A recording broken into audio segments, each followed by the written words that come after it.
This is Hidden Killers Week in Review. A look back at the most prolific stories of the week. You never really know someone until you find out what they've buried. Welcome to Hidden Killers with Tony Brueski, featuring retired FBI Special Agent Jennifer Coffindaffer. Scott Peterson, he's back. 2 new Netflix docu-series and also one on Peacock. 2 very different docu-series. One with the voice of Scott Peterson. Scott, for the first time, giving an interview in 20 years and still proclaiming his innocence. The other one on Netflix going on the other side, really kind of revisiting the case and laying out just how guilty Scott Peterson truly is. Very interesting to watch. Joining me to discuss, Jennifer Coffindaffer, retired FBI Special Agent. The reason for all this attention is DNA on duct tape. My question to you is, will a single piece of duct tape with some DNA on it, maybe of somebody else, is that enough to get Scott Peterson a new trial despite the overwhelming evidence of guilt that exists in this case? I think it will get him some consideration. But again, we don't know whose DNA this is. This could completely blow up in Peterson's face, and it could be his or Lacey's on it. If it's his or Lacey's, it's close the book. He's done. Serve out your time. If it ends up being someone else's, such as, the person that packaged it, the person that handed it to him, somebody else in the house that used it, and so there's other DNA, at that point, they're going to, of course, rule out other people that had access to that tape. In other words, other family members, other people who were around that tape. So they'll try to rule that out. So I think this is going to be a multi-step process in terms of making any determinations. When they take a look at the DNA, I'm assuming, and you tell me, what's going to be a red flag? What's going to be we need to investigate this further? Is it if it's somebody's already in the system that maybe was around that area at that point in time, who may have a reason to want to kill her, or maybe was hired to kill her, or what? What's going to be the factor here that they can rule out 20 years later? Whose DNA? What if it's not in the system? We don't know who it is. It could have been, somebody at the store that picked up the duct tape as well. Right. It's really, if indeed that DNA goes back to somebody in CODIS, that's a red flag to me. If it's somebody with a criminal record, unless they happen to work at Ace Hardware or wherever he purchased that, I see that as a big issue.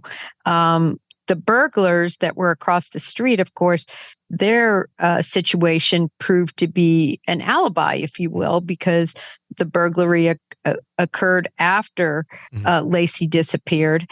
And in addition, they took polygraphs and passed them with flying colors, even though that's not admissible, I don't believe, in California. By the way, polygraphs are starting to be admissible in multi-states, by the way. I didn't know that. Wow.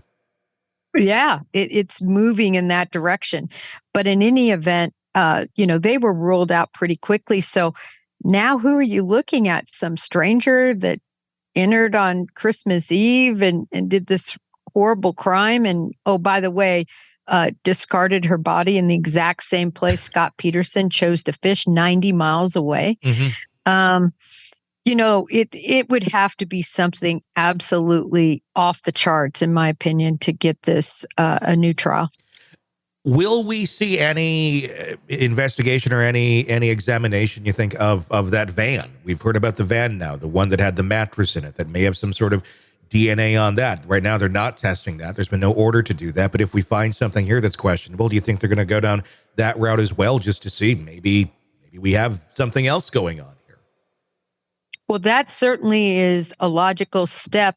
As I mentioned, I really do see this as a multi-stage situation. If it's not Lacey's or Peterson's DNA, then you're going to see multi-steps, and it could include the van and pulling DNA from that for comparison. It's going to be very fascinating.